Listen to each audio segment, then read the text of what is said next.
বয়ানের শুরুতেই আমি আপনাদেরকে একটা প্রশ্ন করতে চাই। আমার বয়ানগুলো হচ্ছে টুকাবাটা বয়ান। এই বয়ানগুলোর মাঝে মাঝে আপনাদেরকে একটু কথা বলতে হবে, বলবেন তো ইনশাআল্লাহ? বলেন তো, এখানে যে আমরা বসে আছি, আমরা কি খুশি না বেজার? খুশি। খুশি। খুশি মানে কেমন খুশি? আল্লাহ রাব্বুল আলামিন বলতেছেন যে বান্দা, তুমি কাশীপুর শালগড়িয়ায় বাগানের নিচে ঠান্ডার মধ্যে সামিয়ানার তলে বসে আমি আল্লাহর প্রশংসা করতেছ। যেই সমস্ত বান্দারা এখানে বসে আমি আল্লাহর প্রশংসা করতেছ, আমি আল্লাহ রাব্বুল আলামিন আরশে কুরসির সামনে ফেরেশতাদের সামনে তোমাদের প্রশংসা করতেছে। বলেন সুবহানাল্লাহ। তাহলে বলো, যেই ভাইরা রাস্তাঘাটে জিলাপির দোকানে আছে, তাদের প্রশংসা কি আসমানে হইতেছে, না যারা এখানে বসে ময়দানে বসে কোরআন হাদিসের কথা শুনতেছে তাদের আলোচনা আল্লাহর আরশে হইতেছে? তাহলে আমাদের খুশিটা কেমন হওয়ার দরকার? আমাদের ইমানের স্পিরিট কি করার দরকার? অনেক বেড়ে যাওয়ার দরকার, ঠিক কিনা? ঠিক। আল্লাহ রাব্বুল আলামিন বলতেছেন, বান্দা এখানে বসলি, বসার পরে এখান থেকে উঠে যাবে, আমি আল্লাহ রাব্বুল আলামিন তোর জীবনের সমস্ত গুনাহগুলো মাফ করে দেব। বলেন সুবহানাল্লাহ। সাকিনাত আলাইহির রাহমা। আল্লাহ রাসূল বলতেছেন, বান্দা যতক্ষণ পর্যন্ত কোরআনের মজলিসের মধ্যে উপস্থিত থাকবে, আল্লাহ রাব্বুল আলামিন ততক্ষণ পর্যন্ত আসমান থেকে রহমত বর্ষিত করতে থাকবে। বলেন সুবহানাল্লাহ। এবং আল্লাহকে শুধু এতটুকুই দিবে, আল্লাহ রাব্বুল আলামিন কোরআনের মধ্যে বলতেছেন, ইন্নাল হাসানাতি ইউযহিবুনাস সাইয়্যাত যালিকা যিকরা লিয-যাকিরিন। আল্লাহ বলতেছে, বান্দা তোর পুরস্কার শুধু যে গুনাহ মাফ করব তাই নয়, ইন্নাল হাসানাতি ইউযহিবুনাস সাইয়্যাত। আল্লাহ ঘোষণা দিয়ে বলতেছে, বান্দা আমি তোর গুনাহ তো মাফ করবই করব, তোর ওই ফাঁকা আমল নামাটা নেকি দ্বারা পরিবর্তন করে দেবে। বলেন সুবহানাল্লাহ। সুবহানাল্লাহ। বসে ওয়াজ শুনলে লাভ না ক্ষতি? লাভ। জিলাপি খাইলে পেট ভরবে। কি ভরবে? পেট ভরবে। আমল নামাকে সোয়াব দ্বারা ভরা হবে। আমল নামা যদি আমরা সোয়াব দ্বারা পরিপূর্ণ করতে চাই, গুনাহগুলো যদি মুছতে চাই, এই প্যান্ডেলের মধ্যে এসে কোরআন হাদিসের কথাগুলো আমলের নিয়তে শুনতে হবে, ঠিক কিনা? এই জন্য আমি আবার অনুরোধ করতেছি, আপনাদের সামনে কোরআন থেকে একটা ছোট্ট আয়াত তেলাওয়াত করেছি, সূরাতুল আল ইমরানের 31 নম্বর আয়াত। আল্লাহ রাব্বুল আলামিন তৌফিক দিলে এই আয়াতকে সামনে নিয়ে দুই একটা কথা বলবো। ওমা তাওফীকু ইল্লা বিল্লাহ। আল্লাহ রাব্বুল আলামিন মুসলমানদের কিছু কন্ডিশন এই আয়াতের মধ্যে তুলে ধরতেছে। মুসলমান কেমন হওয়া দরকার, মুসলমানদের ইমানের স্পিরিট কেমন হওয়া দরকার, এটা কি করতেছেন আল্লাহ এই আয়াতের মধ্যে তুলে ধরেছেন। শুনবেন তো ইনশাআল্লাহ সহ্য করে। إن كنتم تحبون الله فاتبعوني يحببكم الله ويغفر لكم ذنوبكم والله غفور رحيم।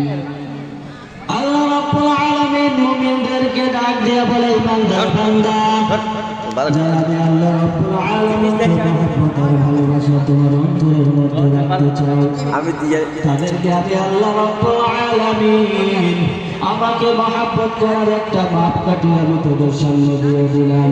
বান্দা যদি তোরা আমি আল্লাহর মহব্বত অন্তরের মধ্যে রাখো, কাল কিয়ামতের কঠিন ময়দানে আমি আল্লাহ তোদেরকে নাজাত দিয়ে জান্নাত দিয়ে দিব। বলেন সুবহানাল্লাহ। যদি আল্লাহকে যদি ভালোবাসতে চান, আল্লাহর প্রেম মহব্বত অন্তরের মধ্যে যদি থাকে, দুনিয়ার কোনো কান্দা নেতার মহব্বত, দলের মহব্বত, অন্তরের মহব্বত অন্তরের মধ্যে আল্লাহর থেকে বেশি জায়গা দেওয়া যাবে না। কথা বলেন না কথা? ঠিক। হুজুর ইমোশনাল করছে নাকি? আমাদের ইমোশনের জায়গা কি আল্লাহ না আমাদের দল? আল্লাহ। কে? আল্লাহ। মুসলমানদের সব থেকে বেশি মহাব্বত আর ইমোশনের জায়গাটা হচ্ছে ইসলাম, আল্লাহর মহাব্বত। কথা বলেন ঠিক কিনা? যদি কোনো বেঈমান কোনো মুশরিক যদি ইসলামের বিরুদ্ধে যদি কথা বলে, কোনো বেঈমান আর মুশরিক যদি আমার আল্লাহর অস্তিত্ব নিয়ে কথা বলে, আমার ঈমানদার দাবি করে কখনো চুপ করে বসে থাকতে পারি না। আওয়াজ করে বলেন ঠিক কিনা? বর্তমানে আল্লাহকে নিয়ে অনেক তামাশা শুরু হয়েছে, সবাই বলেন নাউযুবিল্লাহি মিন যালিক। আল্লাহ বলতেছেন, ঈমানদার তুমি কখন ঈমানদার হতে পারবে, তোমার ঈমানের স্পিরিট কখন বাড়বে? আল্লাহ কোরআনের মধ্যে বলেন, ওয়াল্লাযীনা আমানু আশাদ্দু হুব্বান লিল্লাহ। আমার আল্লাহ ডাক দিয়া বলে, ওয়াল্লাযীনা আমানু, হে ঈমানদারগণ, আমানু আশাদ্দু হুব্বান লিল্লাহ। দুনিয়ার মধ্যে তুমি যত মহব্বত যত মানুষকে করো, তোমার স্ত্রীর মহব্বত, বাবার মহব্বত, মায়ের মহব্বত, নেতার মহব্বত, দলের মহব্বত, দুনিয়ার সব মহব্বত, টাকা পয়সার মহব্বত অন্তরের মধ্যে যদি বান্দা তুমি রাখো, আর যদি আমি আল্লাহর মহব্বত যদি এদের থেকে বেশি না হয়, তুমি কখনো ঈমানদার হতে পারবে না। বলেন নাউযুবিল্লাহ। এখন মুসলমান আমি কেমন মুসলমান, আমার ইমানের মজবুতি কেমন, নিজেই যাচাই করে নি। আজকে মুসলমানের জমিনের মধ্যে দাঁড়াইয়া মুসলমান নাম দিয়া কিছু আউল বাউল ফাউল আছে। আবুল সরকার আবার আল্লাহকে নিয়ে কথা কয়, আল্লাহর অস্তিত্ব নিয়ে কথা কয়, আর আমি মুসলমান ইমানদার দাবি করে তার কথাকে সাপোর্ট দিয়ে দিতেছি। কথা বলেন ঠিক কিনা? ঈমান আসেনি? যদি বলে আল্লাহ রাব্বুল আলামিন হচ্ছে ফাউল একটা লোক, বলেন নাউযুবিল্লাহ। আল্লাহর সামনে যদি কোনো বেয়াদব এমন কথা যদি উচ্চারণ করতে পারে, মুসলমান ঈমানের আওয়াজ দিয়ে বলেন, আপনি মুসলমান হিসাবে যদি অন্তরের মধ্যে যদি আঘাত না লাগে, আপনার ঈমানের কি অবস্থা হবে? ঈমান থাকবে না। আল্লাহ বলতেছে, পৃথিবীর মধ্যে সব থেকে বেশি মহব্বত ভালোবাসা অন্তরের অধিকার করে বলেন। আল্লাহর মহব্বত যদি অন্তরের মধ্যে থাকে, মুসলমানের জমিনের মধ্যে দাঁড়াইয়া, মুসলমানদের ভূখণ্ডের মধ্যে দাঁড়াইয়া কোন বেঈমান আমার আল্লাহর বিরুদ্ধে কথা বলবে, 99% মুসলমান তা মেনে নিতে পারে না। আওয়াজ করে বলেন ঠিক কিনা? এই জন্য আমাদের ঈমানের দাবি হচ্ছে আউল বাউল ফাউল আবু সরকারকে বাংলাদেশের সর্বোচ্চ শাস্তি ফাঁসির কাস্টে ঝুলাইতে হবে। কথা বলেন ঠিক কিনা? যে সমস্ত মুসলমান তাদের পক্ষ নিয়ে রাজপথে রাজনীতির ময়দানে তাদের পক্ষ নিয়ে যারা কথা বলবে, তাদের পক্ষ অবলম্বন করে বলবে এটা হচ্ছে ব্যক্তি স্বাধীনতা, বাক স্বাধীনতা।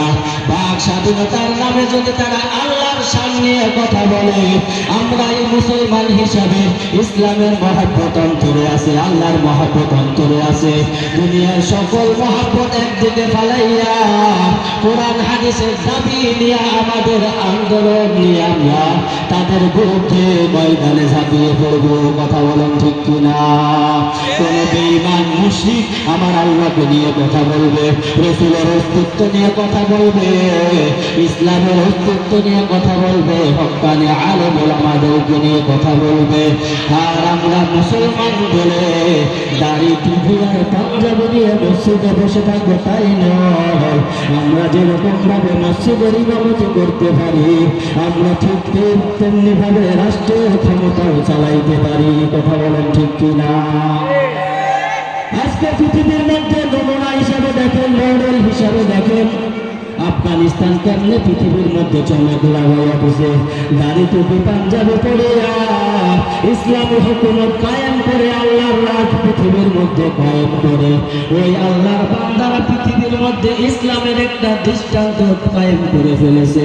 মুসলমান আজকেও যদি বাংলার জমিনে ঐক্যবদ্ধ হয়, যদি কোরআনের শাসন যদি তুমি চাও, আল্লাহ রাব্বুল আলামিন বাংলার জমিনকে কোরআনের জমিন হিসাবে বদলে দিবে।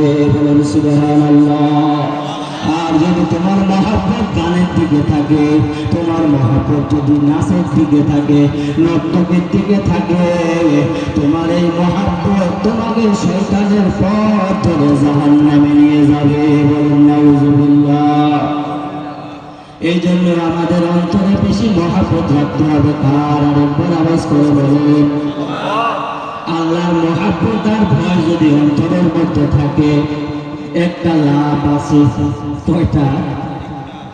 দুনিয়ার মধ্যে একটা লাভ হচ্ছে, দুনিয়ার এই হায়াতকে সুন্দর করে ইমানের উপর আমলের উপর পার করে পরকালের সফলতা হচ্ছে আল্লাহর আদালতের সামনে নাজাত পেয়ে, মুক্তি পেয়ে জান্নাতে যাওয়া। এটাই কি সফলতা? কথা বলে ঠিক কিনা? নাকি দুনিয়ার মধ্যে বড় বিল্ডিং এর মালিক হলাম, প্রেসিডেন্ট হলাম, ক্ষমতার মালিক হলাম, এটা কি সফলতা? এটা সফলতা না। দুনিয়ার মধ্যে সফলতা আপনি যেমনি থাকেন, যদি আপনার ইমান আর আমল যদি ঠিক থাকে, আর যদি ইমান নিয়ে মরতে পারেন, কবরে গিয়ে যদি কবরের আযাব লাভ হয়, হাসরের কঠিন ময়দানে যদি নাজাত পেয়ে যান, আল্লাহর আদালতে যদি ছাড় পেয়ে জান্নাতের ফয়সালা হয়ে যায়, আপনার মতো সৌভাগ্যবান ব্যক্তি আর পৃথিবীর মধ্যে কেউ ছিল না। বলেন সুবহানাল্লাহ। এখন এই জান্নাতে যাওয়ার জন্য আল্লাহ একটা সুসংবাদ বান্দাদেরকে দিয়েছে। বলবো বলবো শুনবেন না মনে হয়? বলেন তো, আমরা কি জান্নাতে না জাহান্নামে? বলা সম্ভব? সম্ভব? আল্লাহ রাব্বুল আলামিন বলেন, ওয়া আম্মা মান খাফা মাকামা রাব্বিহি ওয়া নাহান নাফসা আনিল হাওয়া ফাইন্নাল জান্নাতা হিয়াল মাওয়া।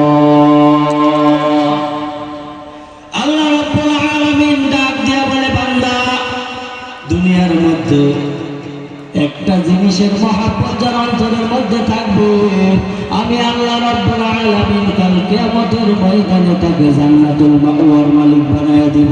বলেন সুবহানাল্লাহ।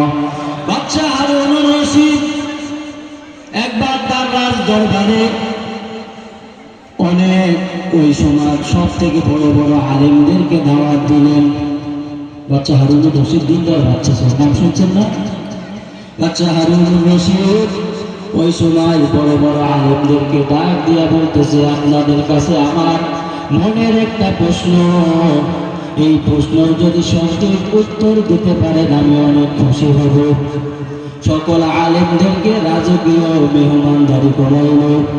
মেহমানদারি করানোর পর বাদশা হারুনুর রশিদ বলল, আপনাদের মেহমানদারি ঠিক মতো হয়েছে। সবাই শুকরিয়া আদায় করল, আলহামদুলিল্লাহ, যথাযথ মেহমানদারি হয়েছে।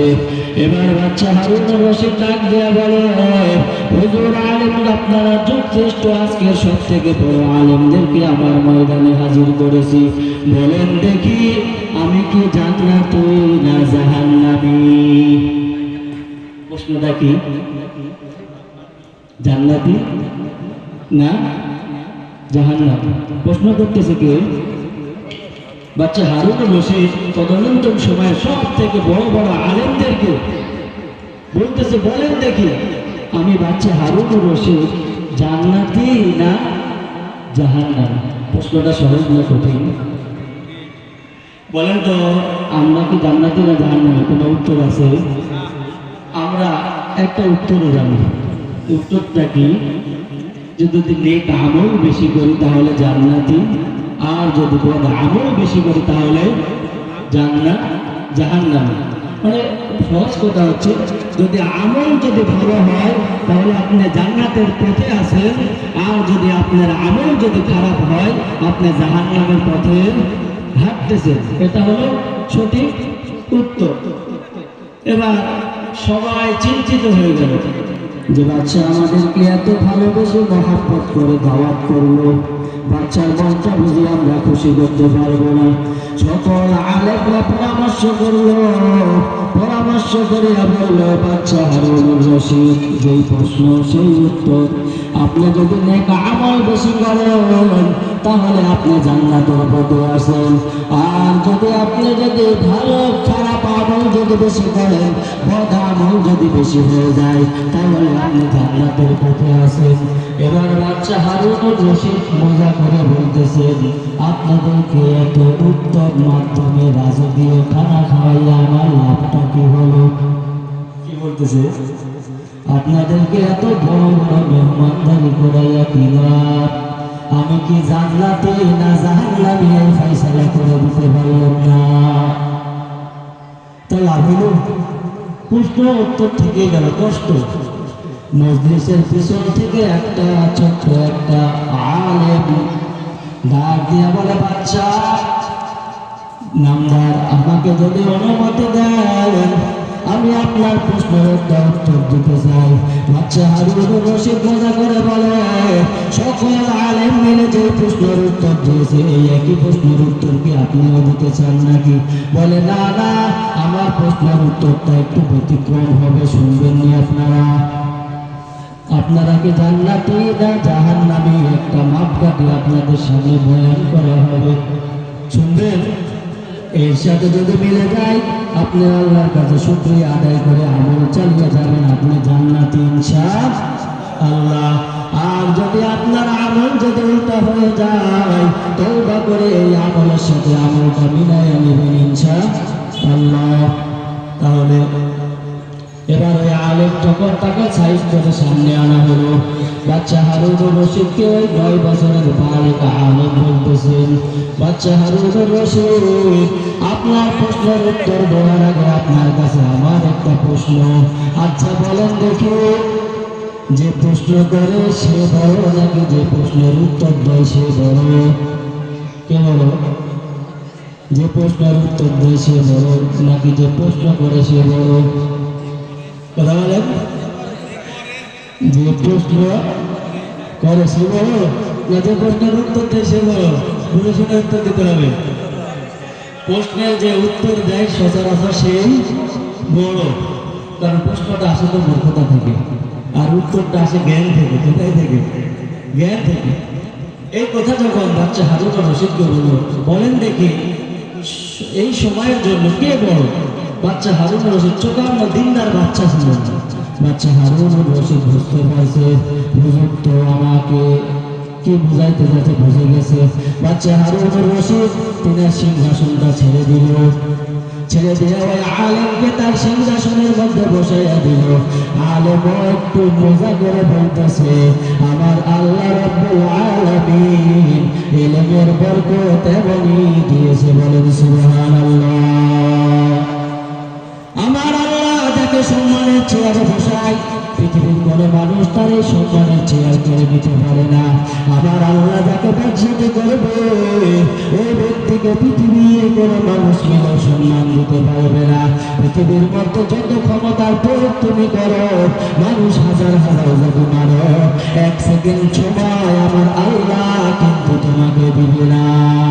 কথা বলেন ঠিক না? কাদারে কুদরতারে বড় কামাল, আনতা রাব্বি আনতা হাসবুল জালাল, তুহু কাদের জলিলুল্লাহ জানাত, বহর হালে তুই মেরা নিগাহবান। আমাদের সর্ব অবস্থায় আমাদের দেখভাল এবং আমাদেরকে রহমত দিয়ে বেষ্টন করে রেখেছেন কে? আওয়াজ করে বলেন তিনি কে?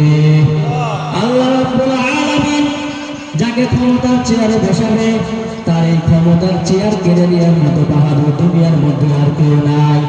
আর যে নিজে দখল করে ক্ষমতার চেয়ারে বসতে চায়, আমাদের মরহুম একজন বড় আলেম ছিলেন, আল্লামা দেলোয়ার হোসেন সাঈদী, নাম শুনছেন? ওই দেলোয়ার হোসেন সাঈদী রাহমাতুল্লাহি আলাইহি একটা বক্তব্যের মধ্যে একটা এক্সাম্পল দিয়েছিলেন, শুনবেননি? তিনি বলতেছেন, যারা আজকে ক্ষমতার ফুলের মালা তার গলায় পরাইয়া নাও, তোমাদের উদ্দেশ্যে আমি একটা কথা বলতে চাই। তোমাদের কি একটুকু মনে হয় না যে জনগণ ফুলের মালা গলায় দিয়েছে, ওই জনগণ বসে ফুলের মালাটা এমন একটা জিনিস, ফুলটা ঝরে পড়ে গেলে ওটাই ফাঁসির রশি হয়ে যায়। কথা বলেন ঠিক কিনা? যে জনগণ তোমাকে সমর্থন করে ক্ষমতার চেয়ারে বসাইছে, ওই জনগণই তোমাকে লাথি মেরে ক্ষমতার চেয়ার থেকে নামাইয়া দিবে। দুনিয়ার ক্ষমতার পেছনে দৌড়াইয়া যদি জীবনের মূল্যবান হায়াত যদি যদি মুসলমান নষ্ট করে দাও, আমার আল্লাহর মহাব্বত যদি অন্তরে না থাকে, রাসূলের প্রেম যদি অন্তরে না থাকে, কোরআন হাদিসের মাদ্রাসার কোরআন হাদিসের মহাব্বত যদি অন্তরে না থাকে, কোরআন হাদিসের ইলম চর্চার মহাব্বত যদি অন্তরে না থাকে, তুমি বলা যায় তোমার মধ্যে নেফাকি আর মুনাফিক দ্বারা ভরা। কথা বলেন তুমি কি না? কেউ যদি আল্লাহর মহাব্বতের মধ্যে কমতি করে, রাসূলের মহাব্বতের মধ্যে কমতি করে, আর রাসূল বলেন খায়রুকুম মান তাআল্লামাল কুরআনা ওয়া আল্লামা, তালাবুল ইলমি ফরিদাতুন আলা কুল্লি মুসলিম। দুনিয়ার মধ্যে সবথেকে উত্তম ব্যক্তি যারা কোরআন হাদিস শিক্ষা করে এবং শিক্ষা দেয়। কথাটা কার? কার? আল্লাহ রাসূলের। কার হাদিস? আল্লাহ রাসূল বলতেছেন পৃথিবীর মধ্যে সব থেকে দামি মানুষ তারা যারা কোরআন শিক্ষা করে এবং শিক্ষা দেয়। এখন আল্লাহ রাসূলের কথা থেকে দামি কথা হয়ে গেছে আমাদের। আমরা মনে করি পৃথিবীর মধ্যে সব থেকে দামি কথা তো তাদের যারা মানুষের সামনে দাঁড়াইয়া আলেমদের বিরোধিতা করতে পারে, তাদের কথা বলে ঠিক কিনা? আমরা তো আজকে মনে করি যারা আলেমদের বিরোধিতা করতে পারে, যারা কোরআন হাদিসের বিরুদ্ধে কথা বলতে পারে, ওই আবুল সরকার নামের ফাউল যে আল্লাহ অস্তিত্ব নিয়ে কথা বলে, আমরা তাদেরকে আজকে ক্ষমতাশীল আর ভালো মানুষ মনে করি, ঠিক কিনা? যার কারণে আজকে সমাজের এই করুণ অবস্থা। আজকে এলেমের মহাব্বত অন্তরে নাই, আল্লাহর মহাব্বত অন্তরে নাই।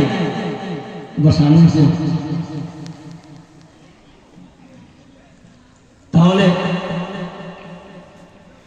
প্রশ্নটা মনে আছে? কি প্রশ্ন? জান্নাতুল না জাহান্নাম? শুনবেন তো? হুজুর শোনাবেন চলা শেষে। হুজুরকে বসায় রাখা কি? কথা বললে তো অনেক কথা বলা যায়। তাহলে ওই আলেম এবার বলতেছে বাচ্চা হারুন রশিদ, আপনার প্রশ্নটা আরেকবার করেন। তবে আমার আপনার সামনে একটা প্রশ্ন, বলেন দেখি বাচ্চা, আপনার জীবনে এমন কোনো ঘটনা আছে যে ঘটনার মধ্যে এমন কিছু সিচুয়েশন আপনার সামনে এসেছে, এমন একটা পরিস্থিতি আপনার সামনে এসেছে যে পরিস্থিতির মধ্যে সুন্দরী রূপসী রমণী আপনার সামনে বসা, মন চাইলেই আপনি গুনার মধ্যে লিপ্ত হয়ে যেতে পারতেন, আপনার মনটা চাইছে গুনাহ করার জন্য, কিন্তু আপনি আল্লাহর ভয়ে জাহান্নামের ভয়ে তার দিকে আপনি দৃষ্টিও দেন নাই, গুনার নজরও দেন নাই, আপনি ওখান থেকে উঠে চলে এসেছেন। এমন কোন ঘটনা কি আপনার জীবনে ঘটেছে? বাচ্চা হারুনুর রশিদ চোখের পানি ছেড়ে দিয়ে বলে, হুজুর আমার জীবনে একটা নয়, অহরহ ঘটনা এমন আছে। আমি যেহেতু রাজ্যের বাচ্চা, রাজ্যের অনেক কাজে অনেক সুন্দরী সুন্দরী মহিলা, রূপসী মহিলা আমার সামনে উপস্থিত হয়েছে, কিন্তু আমি আল্লাহর ভয়ে তাদের দিকে কখনো দৃষ্টিটা দিয়েও দেখি নাই। বলেন সুবহানাল্লাহ। এবার 9 বছরের বালক ডাক দিয়ে বলে, বাচ্চা হারুনুর রশিদ, এবার আপনার প্রশ্নের উত্তরটা আমি দিয়ে দিব। বলে যদি উত্তরটা আগের মতো হয় তাহলে দেওয়ার দরকার নাই, আর উত্তরটা যদি তাদের থেকে একটু ব্যতিক্রম হয় তাহলে আপনি উত্তরটা দিতে পারেন। এবার 9 বছরের বালক ডাক দিয়ে বলে, আমি আল্লাহর কসম করে বলতেছি আপনার বাচ্চা হারুনুর রশিদ জান্নাতি। বলেন সুবহানাল্লাহ। আমি আপনাদেরকে প্রশ্ন করি, যে সমস্ত প্রাণের যুবক ভাইয়েরা বহুলা প্যান্ডেলের আশপাশে শেষরার মতো ঘুরতেছেন, কিসের মতো?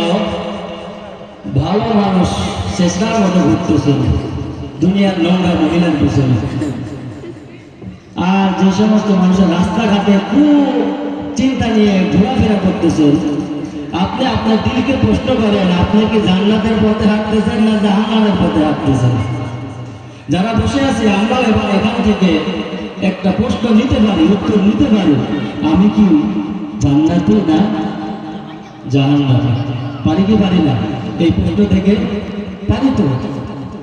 এবার বাচ্চা হারুনুর রশিদকে যখন ওই হুজুর বললেন আপনি নিশ্চিত জান্নাতি, এবার সকল আলেমরা বলল আমরা সবাই মিলে তো একটা প্রশ্নের উত্তর দিতে পারলাম না, কিন্তু এই ছোট্ট আলেম কিভাবে এত বড় কথা বলে দিল?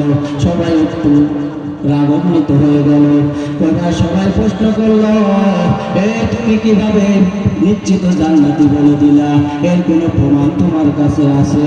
এবারে 9 বছরের বালক ডাক দিয়া বলে, হুজুর, আমার কাছে উপযুক্ত প্রমাণ আছে, আবার যেমন কোনো প্রমাণ নয়, আমি আল্লাহর কোরআন থেকে প্রমাণ দিয়ে দিব। বলেন সুবহানাল্লাহ।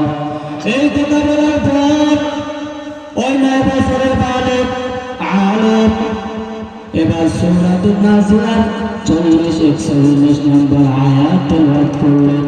ওয়া আম্মা মান খাফা মাকামা রাব্বিহি ওয়া নাহান নাফসা আনিল হাওয়া ফাইন্নাল জান্নাতা হিয়াল মাওয়া। আল্লাহ রাব্বুল আলামিন বলতেছেন, ওয়া আম্মা মান খাফা মাকামা রাব্বিহি ওয়া নাহান নাফসা আনিল হাওয়া।